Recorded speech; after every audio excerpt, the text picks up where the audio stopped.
ডাস্টবিনগুলো যেমন সিটি হাটে রয়েছে, প্রথম দিন যে যাবে সে সেখানে টিকতে পারবে না। এখন ধরেন গরুর ব্যবসা খাতিরে যেতে হচ্ছে, আরেকদিন গেলে নাকে হাত দিয়ে সে কোনো রকমে থাকবে। এই করতে করতে থেকে থেকে যখন অভ্যাস হয়ে যায়, তখন তাকে ডাস্টবিনের গন্ধ আর লাগে না, নর্দমার গন্ধ তার নাকে যায় না। তেমনই এই পাপ, একদিন পাপ করলো, আবার পাপ করলো, আবার পাপ করলো, পাপ কি জিনিস সে তার চোখে আর ধরে না, তার অন্তরে আর ধরে না।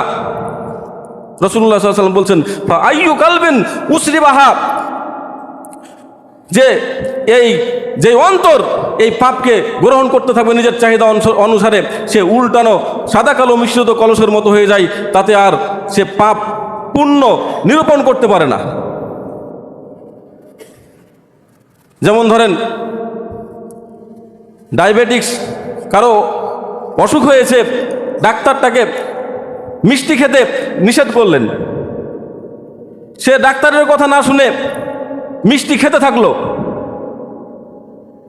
ডাক্তার বলেছে হাত পায়ে সেলাই নষ্ট হয়ে যাবে, অবাস হয়ে যাবে। সে আসার পর মিষ্টি খেতে আছে, সে কিছু বুঝতে পারছে না। কিছুদিন পর তার পায়ে পেরেক পুতলেও সে ব্যথা অনুভব করতে পারে না। সে মনে করে আমার তো কিছু হয় না, কিন্তু তার যে সেটা অনুভব শক্তি হারিয়ে গেছে, কত বড় সে রোগে আক্রান্ত হয়েছে সেটা তো আর বুঝতে পারে না। তেমনই পাপটা, পাপ করতে করতে পাপ বোধ তার মধ্যে থেকে উঠে গেছে।